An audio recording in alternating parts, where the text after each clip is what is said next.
we've got some 42,000-year-old, give or take 800 years, New Zealand Kauri. It has taken 4 years to get the licenses to import it, or to export it, I suppose, from New Zealand. The whole thing is mind-blowingly cool.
Now, this guitar, this is all right.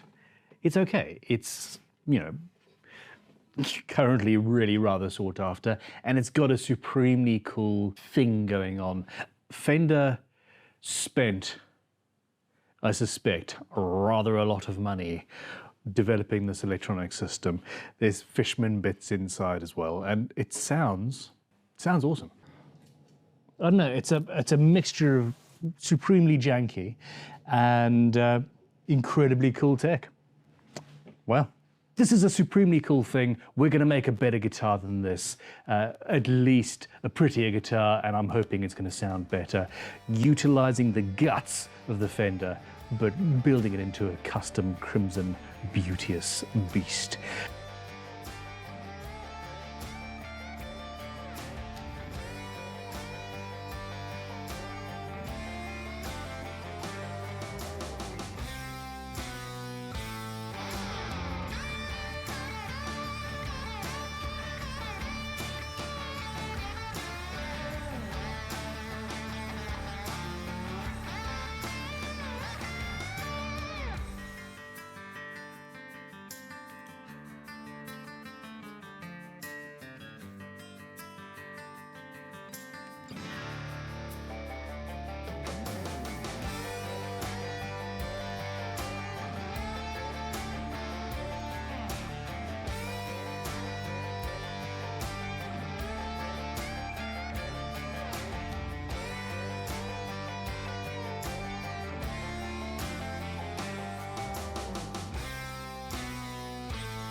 Because the flaming is so straight through it, I can inlay this top section down inside and the grain will still line up. There's not very much lateral movement. That excites me very much. And this is why I've done away with the forearm carve, because the whole thing is just going to suck in and it's going to be cool. And then of course, airfoil, because why not? The top section is going to be inlaid into the body, and I know exactly where that is because I've now got my 2 marks there. I'm going to make this whole thing, once this is routed out and set, then I can take this away, put the new top in place, line up all of the flames and all of that jazz, and be done with it.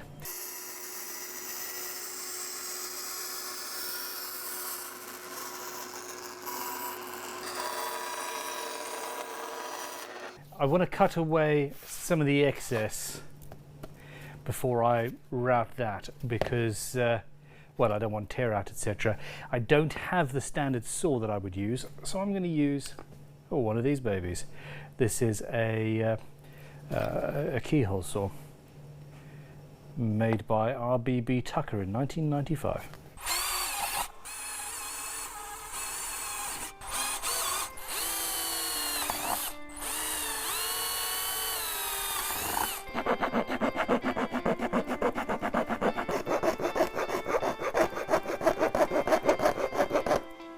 This is fun and pretty scary, but fun. This is terrifying. Yeah.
That there is going to be the great route bath, taking a lot of that material away. I'm going to take that insert out, and then this will be the little lip on which the top will sit. All the veneer, all the grains, sorry, lines up the flames and the figuring and all that. So that's going to be, it's going to look really cool.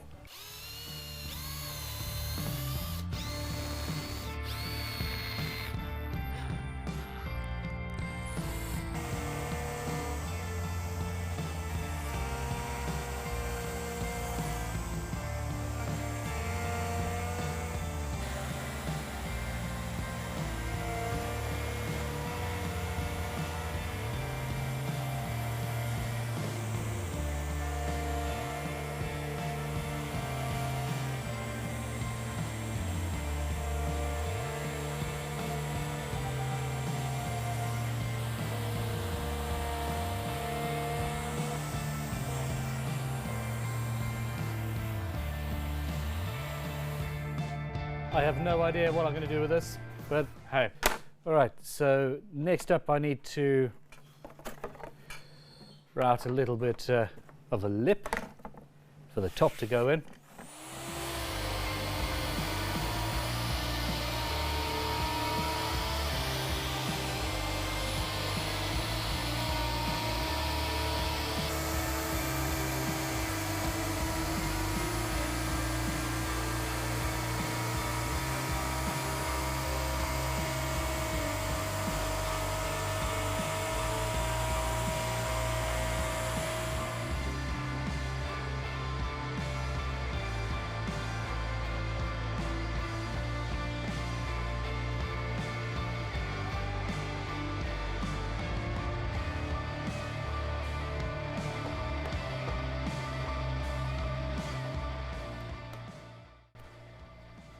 I need to put in a couple of braces and a bridge plate. Here's my neck blank, and I think I'm going to run on that center, well, use that as a center line.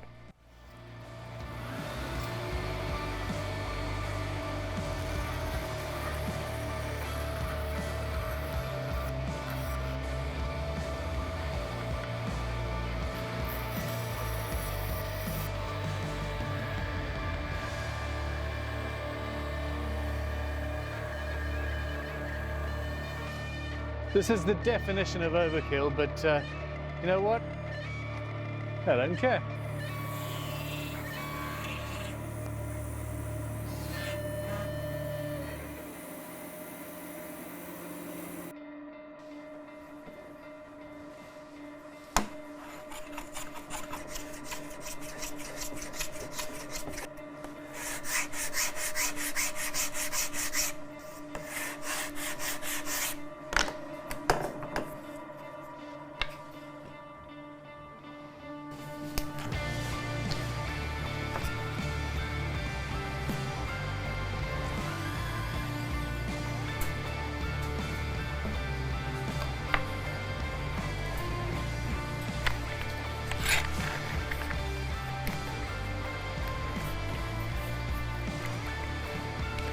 There we go, that'll do.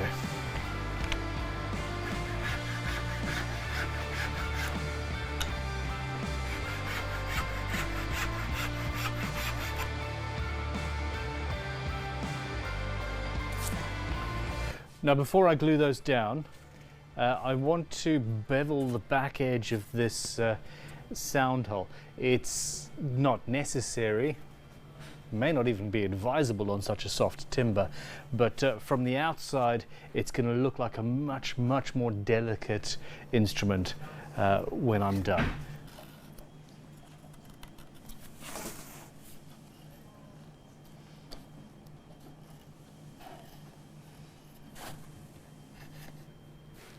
So you see how much more delicate that now looks than the edge. Oh, for example, there you go, you got the edge of the pickup route.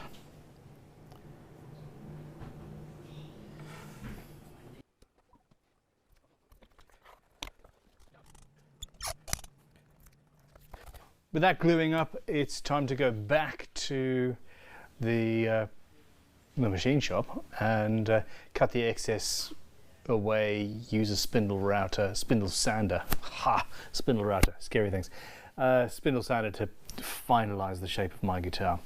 And there'll be a little bit more routing, but in this one session the guitar is properly coming together as a guitar.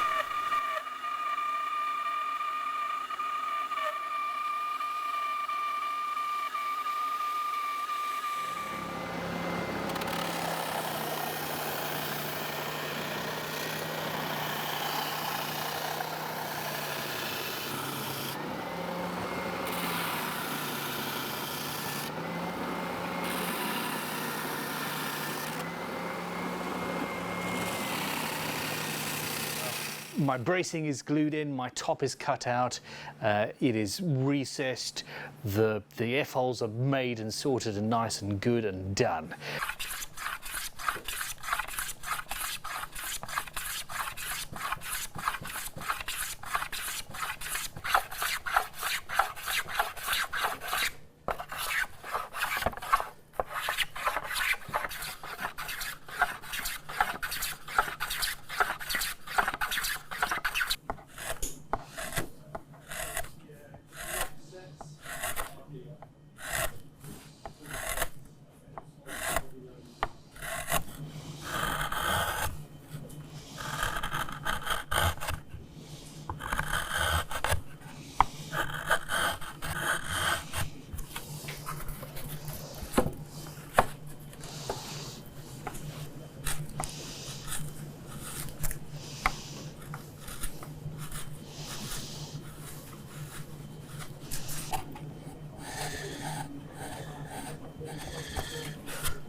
We're going to make a bridge plate and yeah, crack on. The bridge is going to be going across, perpendicular to. If I go like so, then we're supporting the bridge, and the only worry is that wood will shrink more widthways by a percentage of its size than it would lengthways.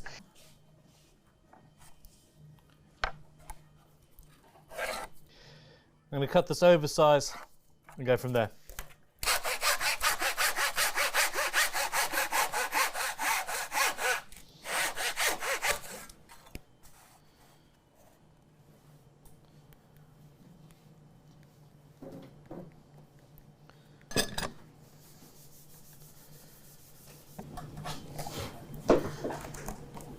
this template ended up on here for containment purposes. Isn't that fun? Static electricity.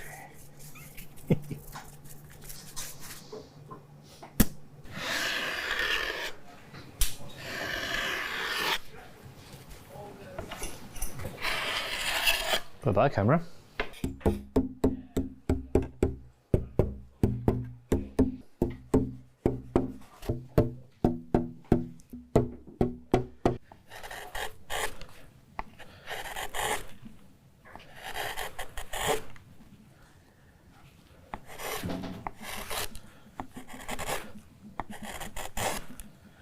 Okay, so this bit here is a little bit open. I'm going to super glue it from the inside of the guitar.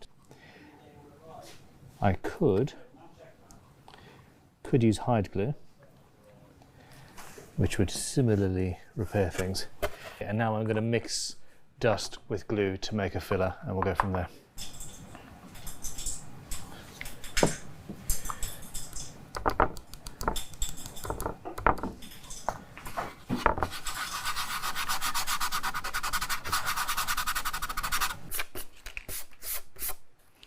There we go. That matches quite nicely to the various other bits and pieces we've got in this top.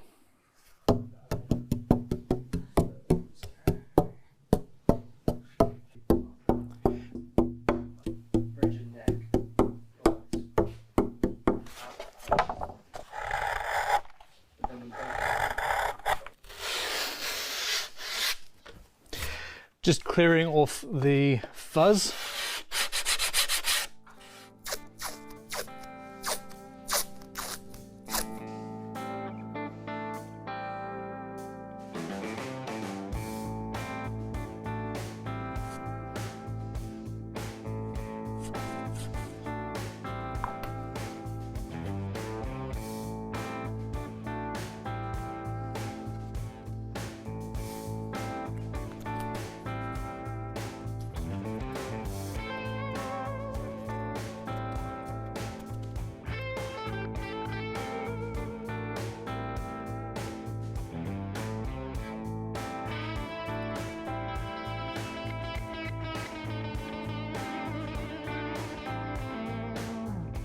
My masking tape's too far away from you now.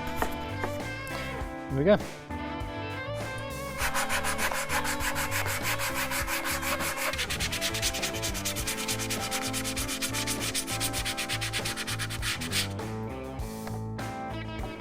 Should be safe.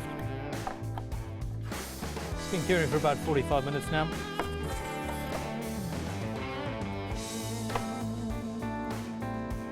Yeah, that bodes well.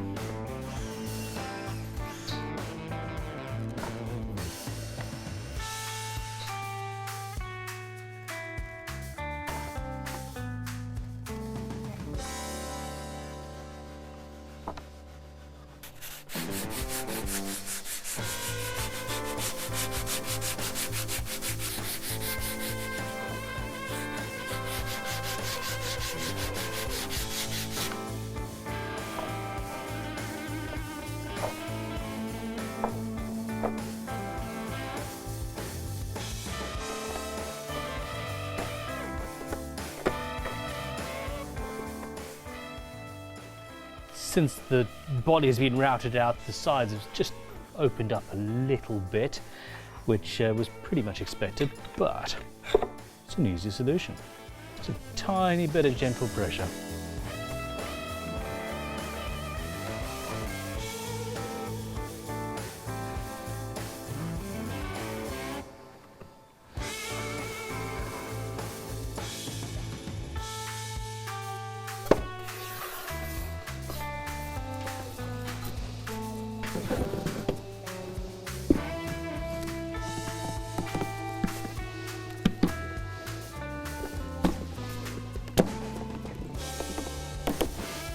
I'm a little bit worried at this point that I might need to go back in after the fact and route a new purfling line around the edge. It's not the end of the world. It's not the end of the world. Yeah. Let's see what we've ended up with, shall we?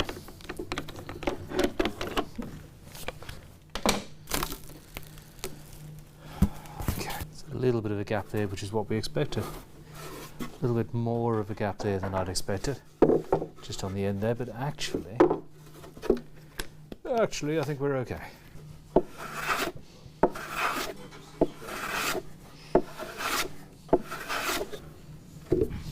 Cool.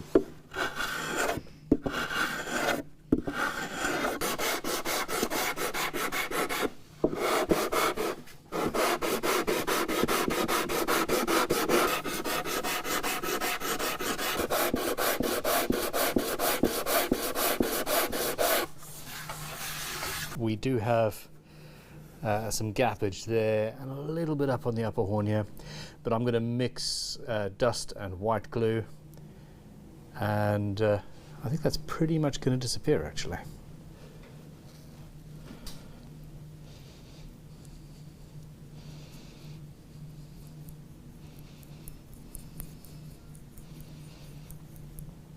So this is the crimson water-based stain. It shouldn't affect the way the glue dries.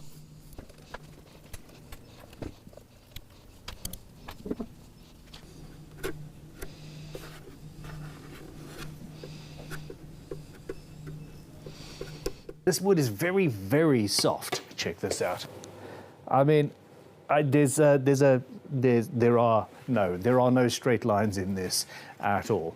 And that's what the neck wanted to do, but we ended up with this, which is level and straight and stable and flat and perfect. What I now need to do is make a fretboard that is actually hard enough to deal with the trials and travails of being a fretboard on a guitar. I'm going to take a piece of material off the top of this, and we are going to shove it in a vacuum with Cactus Juice to stabilize it. Here we've got a vacuum pump, a bunch of Cactus Juice stabilizing resin. I'm going to move slower so I don't make you guys poorly again.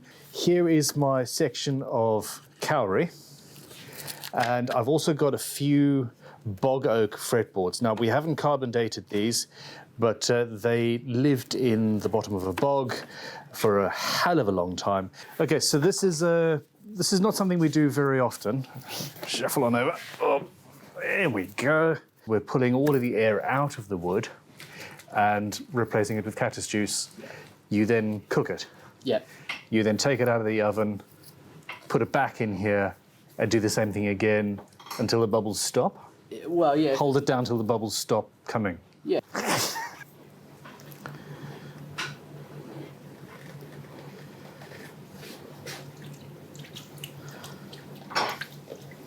This Kaurie is already bubbling up. Come on, focus, please.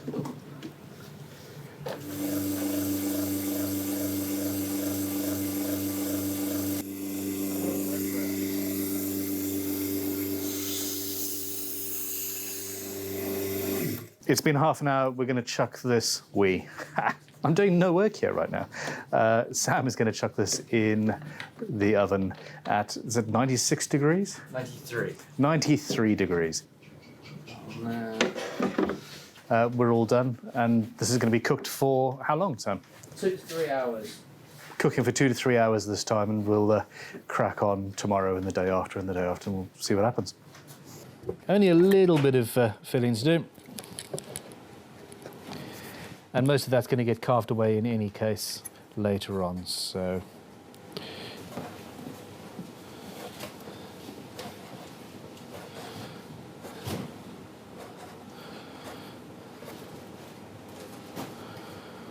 So I've got some of the veneer that made up this pinstripe as well. And we're going to chop it down so it's fairly thin and glue it in place. Now the issue is on this line, it's going to go all the way around there, and we've got a very, very tight curve. I'm not entirely sure we're going to be able to make that.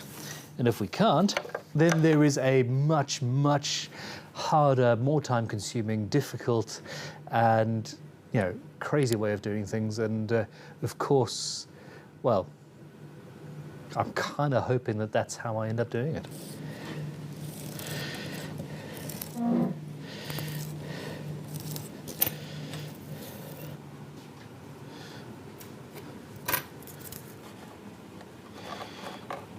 got a little bit of a tight curve going on there. Ooh, that's actually falling away a little bit. Oh no, I lost it. Just put a little bit of a curve at the end there. And that's better. Now the temptation is to use super glue or something like that, but the reality is that would potentially stain the outside in a way that I don't necessarily want right now.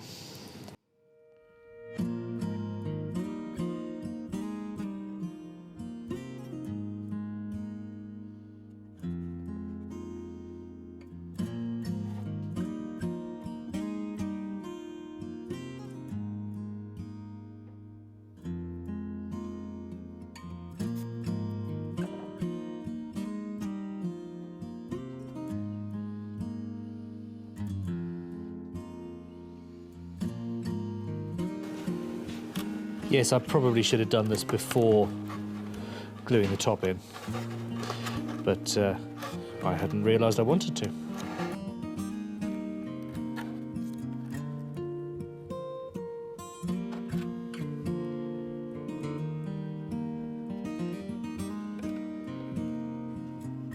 Now, I don't know which way the grain is going in this veneer, but this feels right.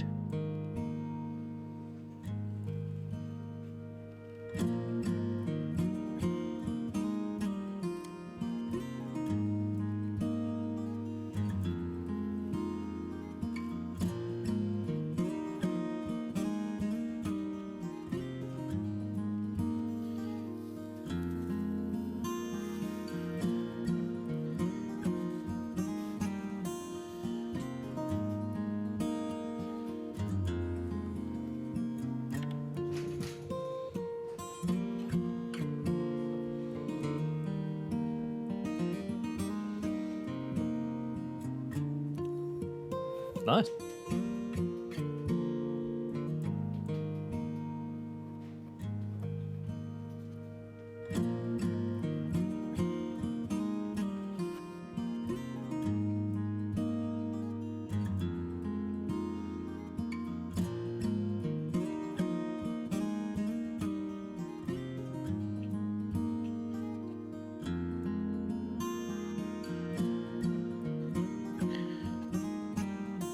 Got to be careful to leave it just a little bit high.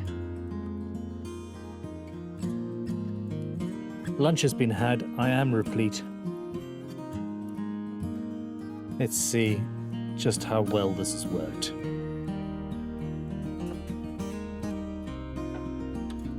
Okay, so there's still a little bit of glue on the outside that hasn't cured yet, but where it was under pressure and tension, it's all done and dusted. So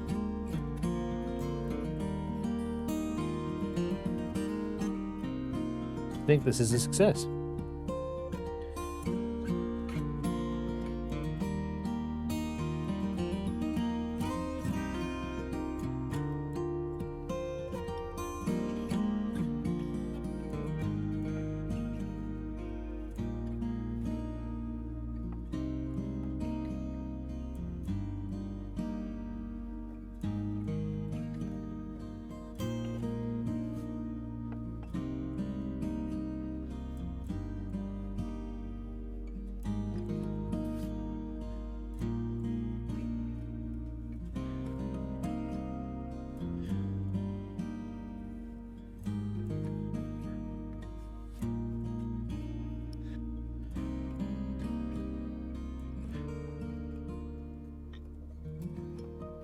Very subtle. Very, very subtle. Can you even see it? A little bit. There you go. Absolutely worth doing. Still some tidying up to do. I'm still not certain about these points here. I think it could look quite nice with a fairly chunky cut-off. Let me know in the comments below what you think. Was this worth doing? I mean, from my point of view, it was certainly enjoyable.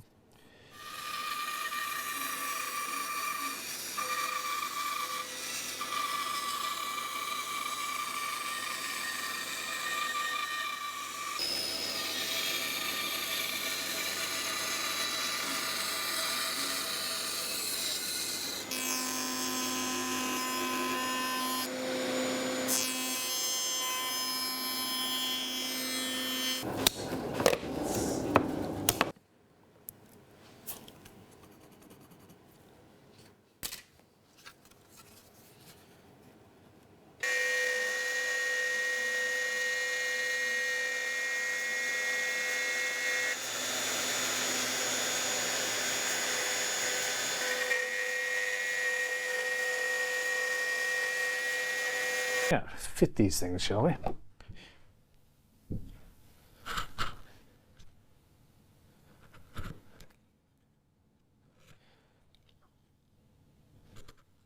This wood is very soft, but the multi-laminate construction has obviously strengthened everything up. Add in a dual action truss rod and some carbon fibre stiffening rods, and yeah, we're going to be okay.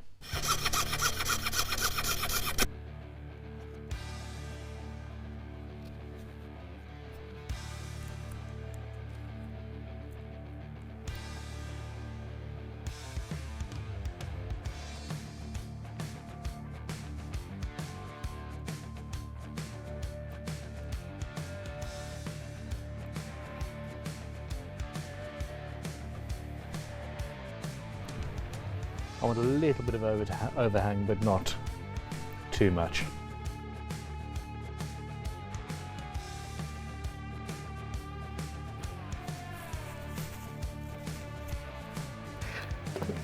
The time has come.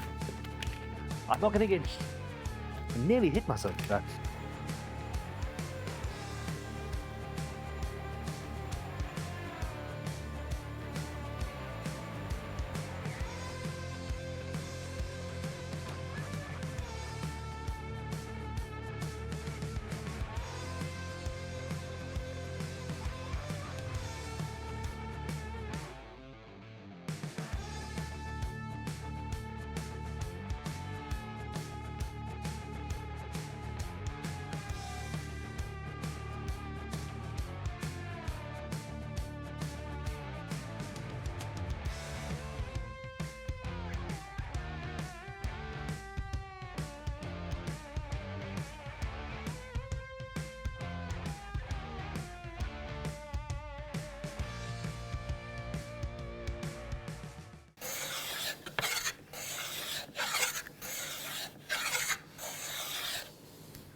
Onto a 12-inch radius block.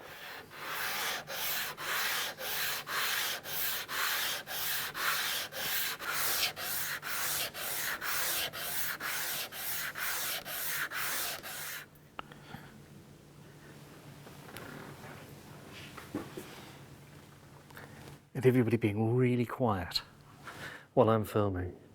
Stay still.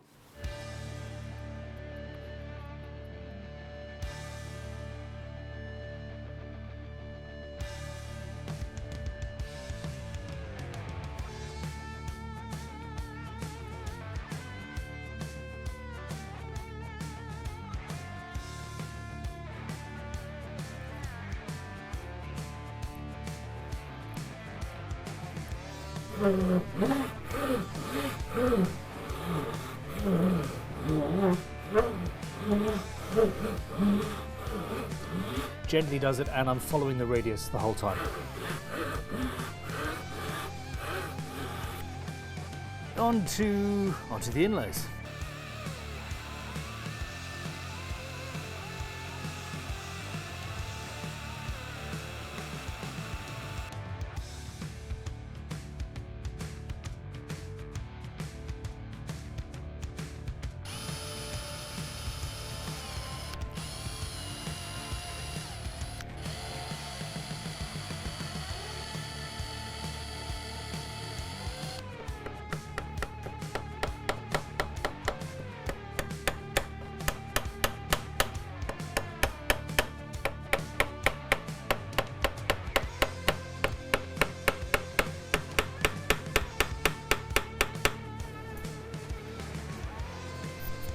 This bugger actually feels a little bit plasticky. That's so weird. Because essentially with the chisel I can head on the wood without actually touching it, whereas with the rasps and files and sandpapers, etc., I am going to be affecting the wood underneath. I'm going to have to sand the whole thing down again.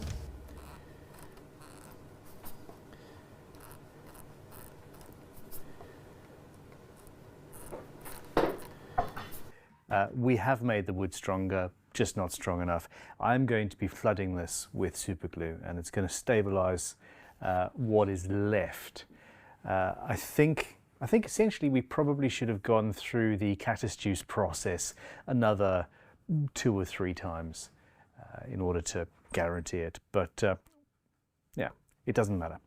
Now you want to do this in an area where you've got airflow and that's all working. I'm actually right next to a spray booth that is currently not being used. I'm going to open the window, turn the fan on, and all the fumes are just going to get sucked straight out of the room. This is an actual genuine bona fide alternative to spray lacquer on a maple fretboard, I think. As it stands, I have learnt how to use super glue as a finish on guitars, and I think actually going a little bit further with this method could give a really high gloss, home applied high gloss with ease.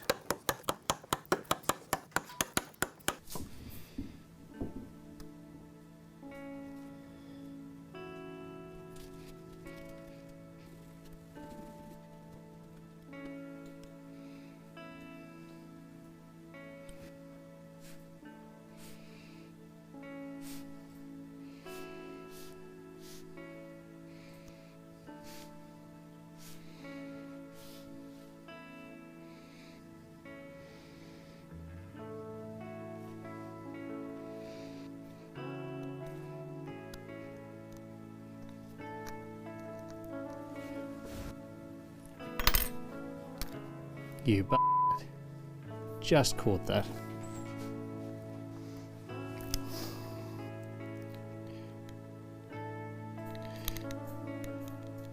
These wicking tips are actually really, really useful.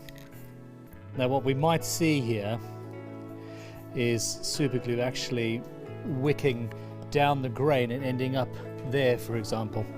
And that's something that is a problem if you're going to be doing an inlay into maple or something like that. Again, in this case, we're actually not worried because we're flooding with super glue anyway.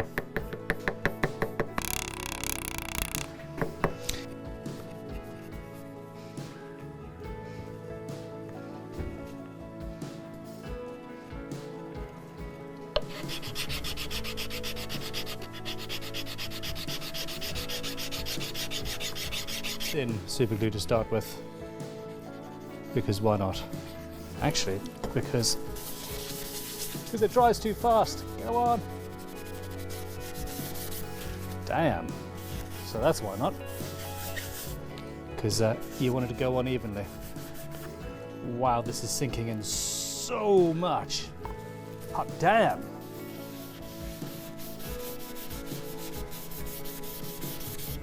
Because I reacted so quickly, it's actually sunk in quite evenly. So that's good.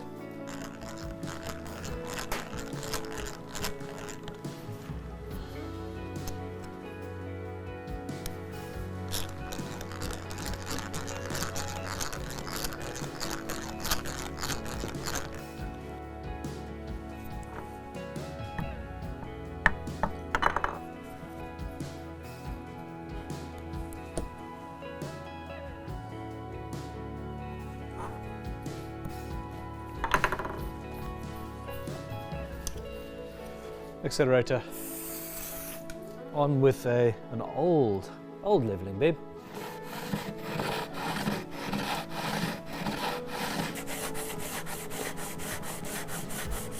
Generally, I have to wait until a lot later in the build to see what this thing's going to look like under finish. But now I'm just being all profligate with the super glue.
There we go. And you can see we've got a slightly different shape because of, well, all suits. But we line up with the nut and the end, so this part of it is correct.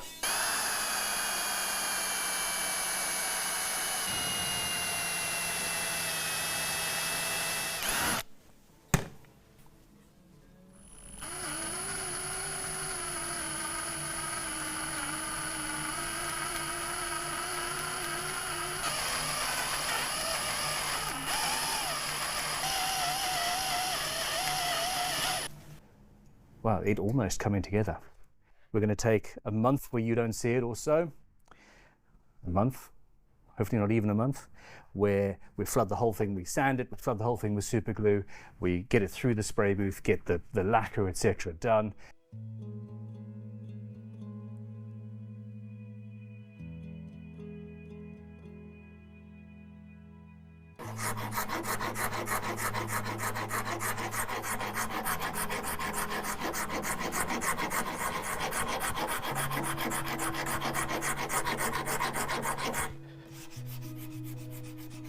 Oh, this is going to be so pretty.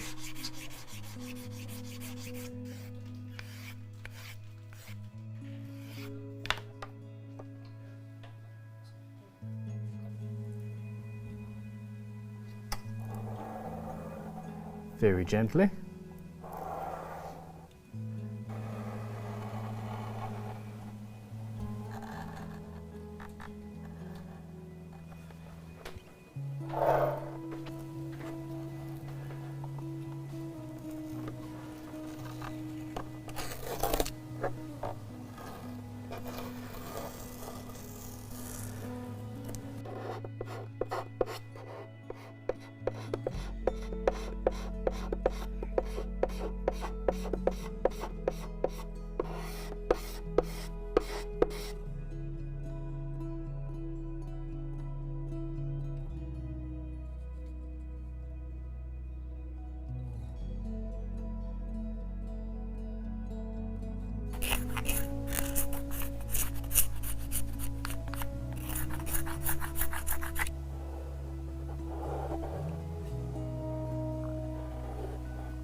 We're all good.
I'm having a moment.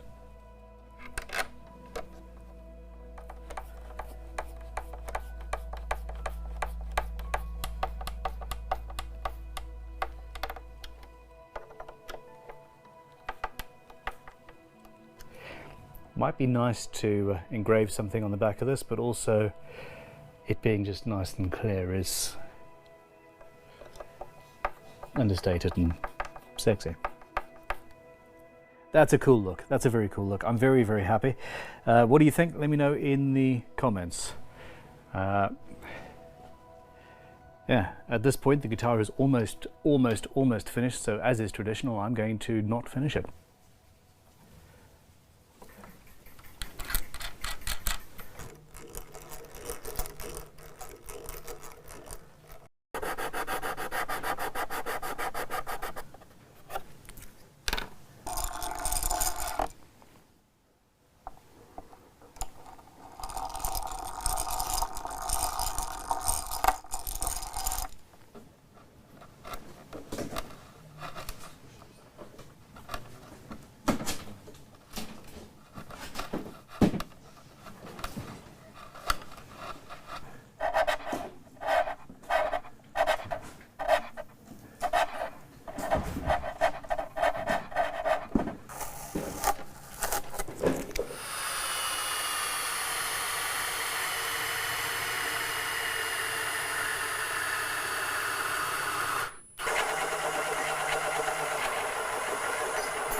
Okay, with the neck back on this guitar, I'm starting to feel as if I haven't taken a giant step backwards.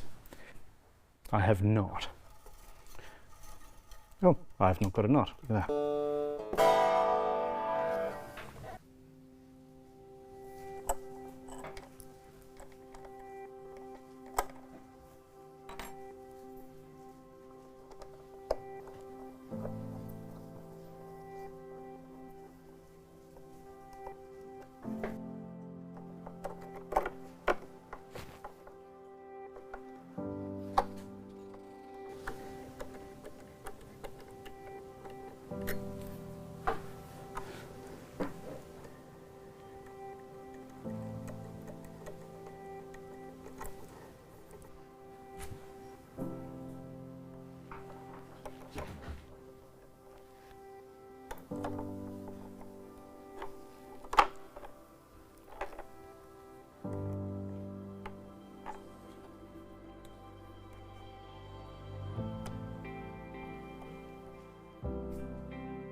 And then a screw, a short screw, even though this is directly beneath the bridge, goes in there. And that's going to be touching the brass and this earth wire.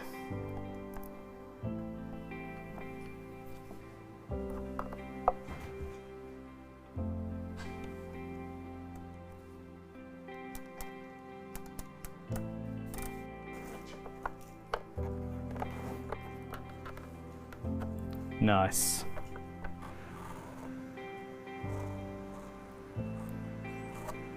Sometimes a permanent marker is just what you need.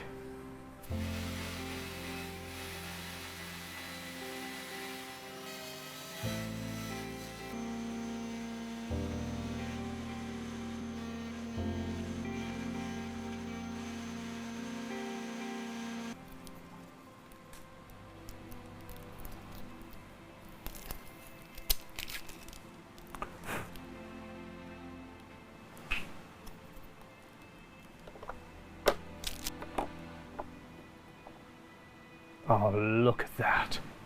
Is that not the definition of cool?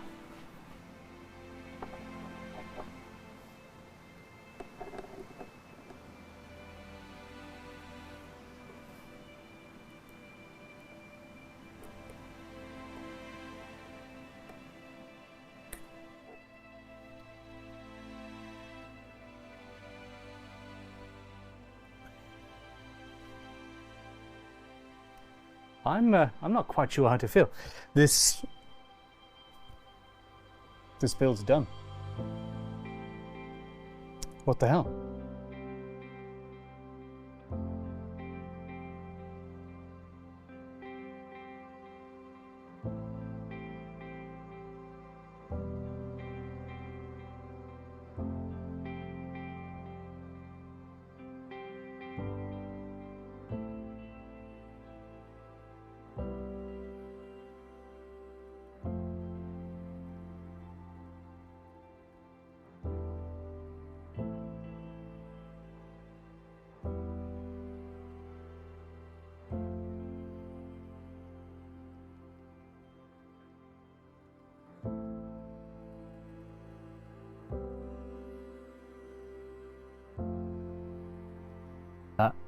I would like to thank you for watching. I would like to thank you for joining me on this journey. Yeah. I'll catch you on the flip side. Goodbye.